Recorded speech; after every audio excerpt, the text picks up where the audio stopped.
سلام البنات، هانتوما دابا كيف كتشوفوا اليوم في الصباح مشيت لوكلير، كان خاصني الماء وشي حاجه اخرى. مشيت على اساس باش عادي غنلقى بحال الايام العاديه غندخل، مي لقيت واحد الصف تاع الناس كلشي كيتسنى كيدخلوا بشويه بشويه. الناس هانتوما كتشوفوا لي غيون خاويين. دخلت باش نشوف جيت لي بات داكشي، الناس كيتخاطفوا كلشي، كاين اللي معمر جوج تاع الكاديات، عامر الشريوات، كلشي خاوي، ما كاينش شي حاجه، ما بقى والو، كاع الناس كيتخاطفوا. لا اله الا الله محمد رسول الله. وهنايا رجعت للدار وراني غادا للخدمه. هانتوما البنات، هانتوما كتشوفوا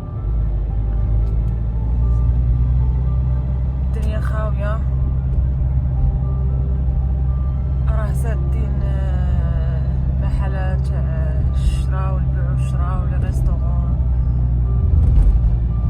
لي كافي، كلشي مسدود. كاين غير الناس اللي كيمشيو للخدمه هما خارجين. الدراري منعوا عليهم المدرسه، بداو اليوم، وحنا مع هادشي قدر الله علينا، هادشي عندنا ما نديرو،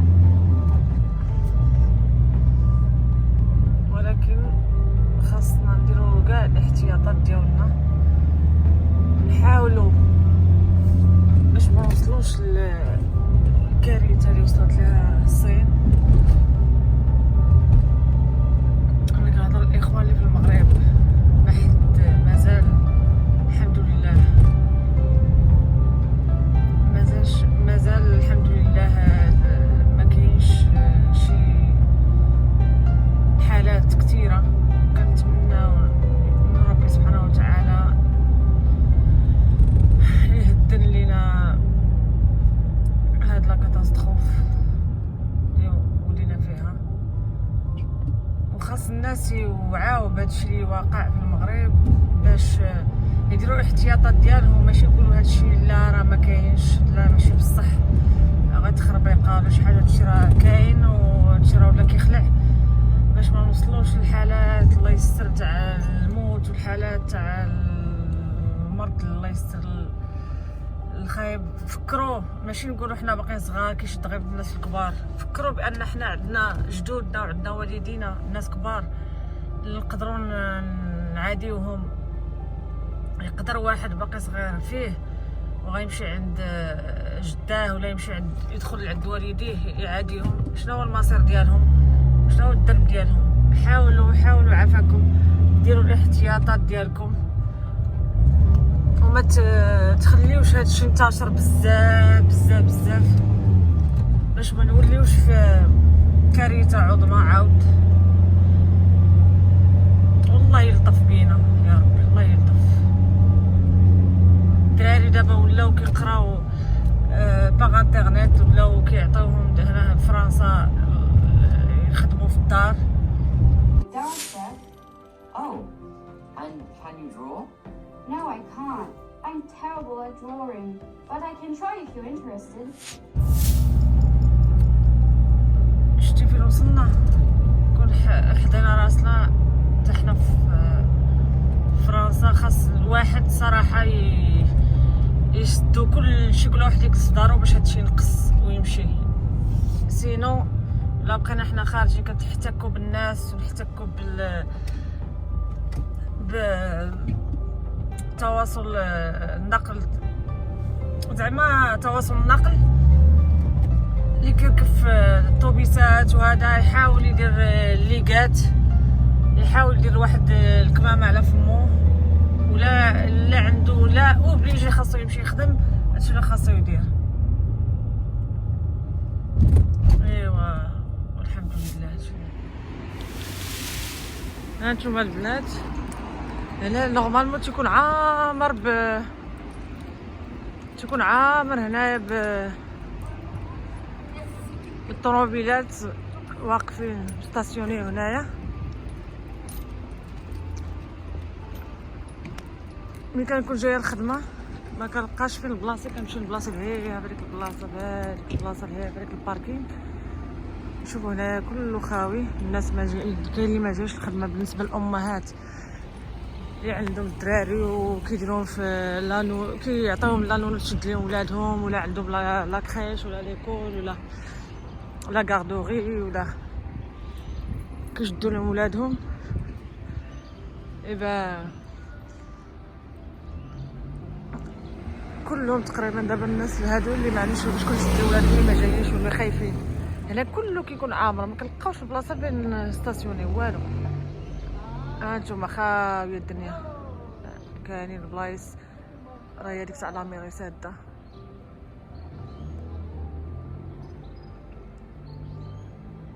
نو تاع واحد الجمعيه هذيك راهي ساده.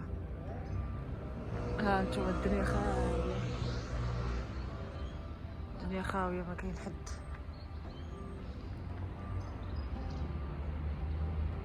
الناس خايفين والناس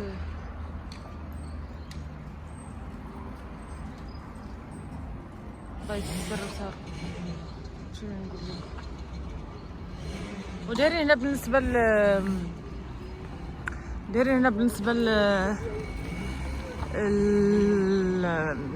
اي واحد ما كاين اللي يشد ليه ولادو ولا شي حاجه هنا في فرنسا، مولف يديهم لانونو تشد عليه المربيه تشد ليهم، ولا تديهم لي كريش ولا كديهم مثلا في ليكول وما كاين اللي يشد لهم ولادهم. راه هنايا الدوله كتقدري تجلسي وكتخلصك ولا ديري شوماج وكتكمل لك 20% الخدمه ديالك، ولا لاسورونس لا سيكوريتي سوسيال كتعطيك هي اللي كتخلصك. تقدري هادشي غا كتهضري مع الشاف تاع الخدمه ديالك الريسبونسابل ولا الديريكتور وتقوليها ليه وكيصوب لك الاوراق وملي كيتكلفوا بداكشي وصافي كتخلصي وانتي جالسه في الدار حتى يبعد هادشي. ولا عندك الدراري ما لقيتي كيف ديري، هذا هو الحل اللي ديري هنا في فرنسا، كيعطوك الخلاص ديالك وانتي جالسه في الدار تحضي وليداتك. هادشي اللي كاين.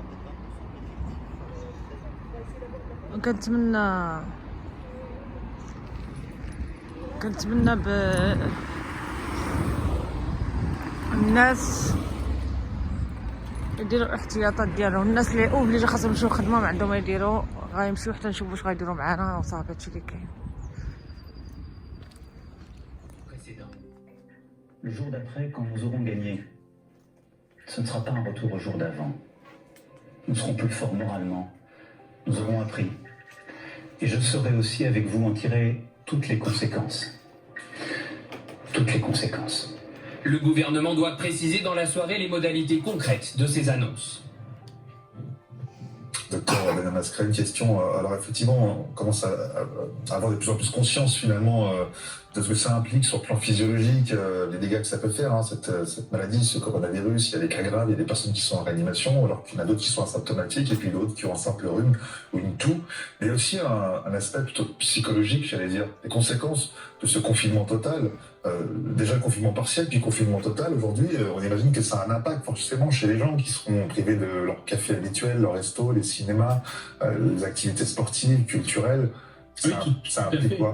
On a des études qui montrent très clairement que les quarantaines, et là c'est une quarantaine d'envergure, eh bien les quarantaines ont des effets psychologiques. On sait très bien qu'on peut avoir même des syndromes de stress post-traumatique après des périodes de quarantaine. On a l'isolement social évidemment qui est renforcé. On l'a vu d'ailleurs avec les personnes âgées, de ce lien qui est rompu, qui est brisé, et donc des conséquences en termes de dépression par exemple. Donc on sait très bien que l'impact peut être très lourd. C'est ce qui a d'ailleurs conduit dans un premier temps les autorités de santé à essayer des mesures partielles de limitation. Et puis on voit bien, comme à chaque fois qu'on prend des demi-mesures, que ça ne marche pas, qu'il faut aller plus fort, plus loin. Donc il y aura des conséquences et il faut espérer effectivement que dans les jours et les semaines qui viennent se mettent en place justement très rapidement des moyens de soutenir les personnes les plus isolées. Oui, parce qu'il y a tous des personnes dans votre entourage qui vous disent moi je sais pas comment je vais faire pour supporter ce confinement tout seul, parce que ma famille elle est loin, j'ai pas envie d'aller les voir, de peur de les contaminer. Comment on fait pour supporter cette période quand en plus on est en télétravail ou qu'on ne travaille pas? C'est vrai que se rajoute une sorte de pression interne qui est la peur d'amener la maladie à l'autre. Donc c'est vrai qu'on a tendance parfois même à s'auto-censurer beaucoup plus qu'on ne devrait le faire. Le président n'a pas de solution miracle, comme les épidémiologistes. Il a dit téléphonez, allez voir vos voisins, rapprochez-vous, en tout cas allez voir pas trop près. C'est ce qui est difficile dans la communication gouvernementale. Restons unis, rapprochez-vous, soyez solidaires. Oui, mais pas trop près et gardez toujours ce mètre de distance. Donc il faut effectivement penser au maximum à maintenir un lien. On a maintenant aussi les réseaux sociaux. Il va falloir probablement mettre en place dans les établissements pour personnes âgées, mais aussi dans les établissements médico-psychologiques, des moyens. On a des moyens modernes maintenant de maintenir ce contact. Eh bien, c'est l'occasion de les développer, de les mettre en place, parce que c'est très important. Encore une fois, éviter la contamination salée, mais assurer aussi la bonne santé mentale de la population française, c'est tout aussi important. Né contre une autre nation, mais l'ennemi est là, invisible, insaisissable, qui progresse. Et cela requiert notre mobilisation générale. Ce soir, le président de la République a annoncé des mesures strictes et inédites de confinement. Dès demain, midi, et pour 15 jours au moins, nos déplacements seront très fortement réduits. Cela signifie que les regroupements extérieurs, les réunions familiales ou amicales ne seront plus permises. Se promener, retrouver ses amis dans le parc, dans la rue, ne sera plus possible. Toute infraction à ces règles sera sanctionnée.